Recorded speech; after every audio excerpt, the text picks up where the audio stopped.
এই ভিডিওতে আমরা যে অ্যাপ্রোপ্রিয়েট প্রেপোজিশনটি শিখব সেটি হলো অ্যাবান্ড্যান্স অফ, যার বাংলা অর্থ প্রচুর বা অনেক।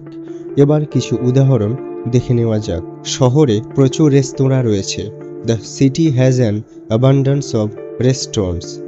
সেখানে প্রচুর খাবার ছিল। There was an abundance of food there. বাগানটি প্রচুর রঙিন ফুলে ভরা ছিল। The garden was filled with an abundance of colourful flowers. শহরটি তরুণ পেশাদারদের জন্য প্রচুর চাকরির সুযোগ দেয়।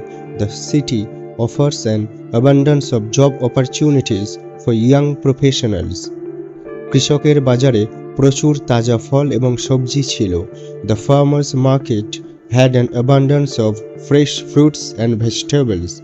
লাইব্রেরিতে বিভিন্ন বিষয়ে প্রচুর বই রয়েছে। The library has an abundance of books on various subjects.